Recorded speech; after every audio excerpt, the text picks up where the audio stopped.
Yo, welcome back to the channel. Kamusta sa inyong lahat? So, let's talk about something that's been going viral on Twitter and bubbling through the depths of Reddit, YouTube comments, and now TikTok meme edits. The infamous 2 anniversaries theory from the Wuthering Waves anniversary livestream. Yes, you heard that right. 2 anniversaries, as in double the dopamine hits, double the login bonuses, double the asteroids. Except that's not quite how it played out. Let's dig into this multilingual mess. Here's where the paranoia train leaves the station. During the live stream, the hosts dropped some curious lines. Stuff like, sounds like we're celebrating 2 anniversaries, and with 2 anniversaries lining up, blah blah blah. And then boom, the community loses it. Reddit threads spiral into theory crafting jungles. People are syncing their Apple Watches to the theoretical reward schedule of patches 2.3 and 2.4, speculating on double reruns and wondering if it's time to start hoarding again or just uninstall and re-roll out of spite. Now, let's pump the brakes just a little bit. What was actually said? In English, it sounds like 2 separate celebrations. Cue dreams of free 5 stars, rerun banners, or, dare we hope, 100% rate-ups. Except that was never actually promised. Not explicitly. Not in Japanese, not in Chinese, not even in Morse code. Shout out to Ryuka Sensei for analyzing the Japanese and Chinese translations.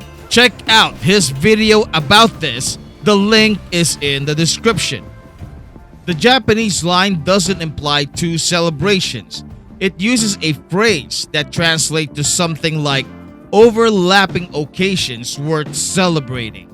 Not double parties, just one celebration with a 2-for-1 emotional coupon. So imagine your birthday falling on New Year's Eve or on Christmas. Do you get fireworks and cake?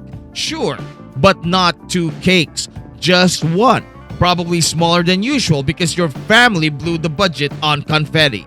Meanwhile, the Chinese version goes even more abstract, talking about multiple happy coincidences. It's vague, it's poetic, and it definitely doesn't promise dual milestone asteroid orgies. No mention of a new anniversary for each main slot, resonance, or your favorite simpable husbando.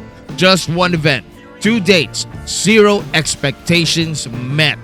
So why are we confused then? Say it with me. Localization. The English script didn't just miss the point, it remixed it. Like a translator woke up that morning and said, let's start a civil war. It wasn't lost in translation. It probably was translated with the aid of ChatGPT or maybe DeepSeek.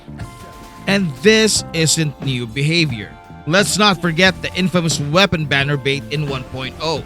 Or when the Black Shores arc had the shorekeeper scream "my star" in English while the Japanese version was just a chill "I'm home." Kuro's translations aren't just localizing, they're freestyling, guys. It's interpretative dancing with subtitles. So naturally, conspiracy theories are in full bloom. Over on Bilibili, there's a growing sect convinced this was all part of a chess marketing ploy. The idea? Kuro Games knew this mistranslation would spark outrage, which they then soothed with apology polls. That's right, emotional manipulation as a monetization strategy. Instead of a magician pulling a rabbit from a hat, it's 30 free wishes popping out of a drama-fueled live stream calendar. Others are done sipping the Kool-Aid. They want actual transparency, live streams that aren't scripted like an E3 stage show, Q&A sessions that aren't pre-filtered, and a dev team that doesn't rely on cryptic prose and trust falls with the fan base. Some are even calling for the CEO, Solon Lee, to do an atonement stream barefoot on Lego bricks, reciting community patch notes from memory. And then you have the English-speaking community split in factions: the Dev Defenders, the Doom Posters, the Chaos Cultists, and that one Reddit band who rewrites livestream summaries as Gregorian chants. There's a spiritual arc in watching the fandom swing from worst anniversary ever to praise be unto Kuro, bringer of login joy.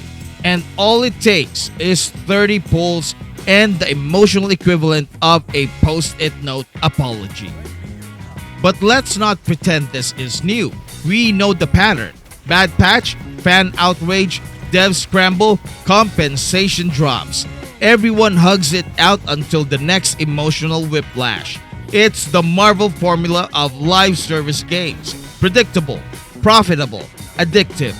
But this time, Chinese fans have taken it to the next level. They're not theorizing, they're organizing. Protests, revenue boycotts, strategic uninstall waves. It's like esports but make it corporate activism. And where does that leave us?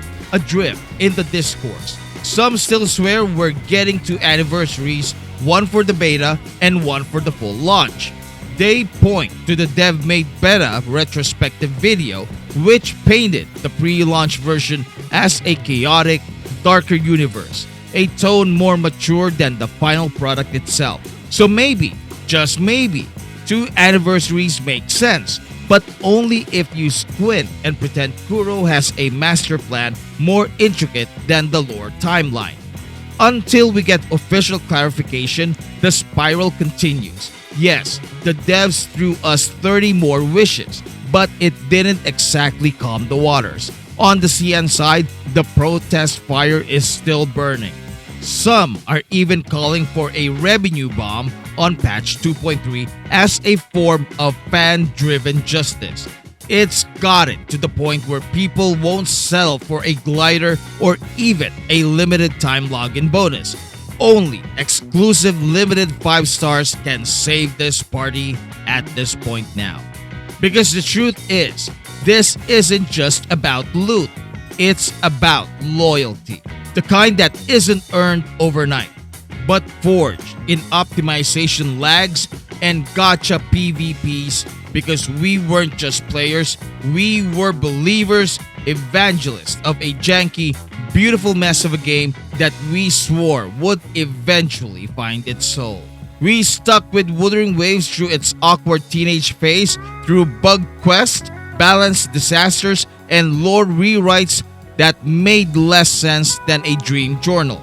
We clapped back at haters, reposted fan art, wrote copium-fueled theories, and tossed money into a gacha black hole with the hope, not the expectation, that it would all mean something.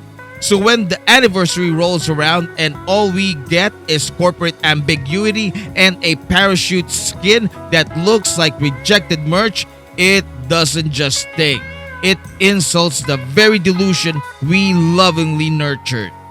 This is about validation. We want to prove that backing the underdog, the so-called giant slayer, was the right call. We didn't just play Wuthering Waves, we carried it through the droughts, defended it in the face of mockery, and poured in our time, energy, and yes, even money. So when the anniversary comes around and the only thing waiting for us is a glider and some compensation pulls, it really hurts. We get it, you want to attract new players and tempt old ones back. But what about us, the veterans who kept this game afloat when things looked bleak? We marched alongside the devs during the dark days, through all the drama, only to feel like we were forgotten at the victory parade. We demand respect and damned absolution. You can buy goodwill with pity pools forever. Eventually, the veterans, we want recognition. Maybe even a statue in Jinshou's town square. Until then, we demand not just compensation, we demand absolution. So, what do you guys think? Are you raging, resigned, is still waiting for that surprise patch note at 2 a.m., Drop your thoughts below, smash that like button if you think localization is a high-risk art form, and subscribe for more unhinged dives into Wuthering Waves. Thank you so much for watching. Maraming salamat po, and I'll see you in the next video. Goodbye.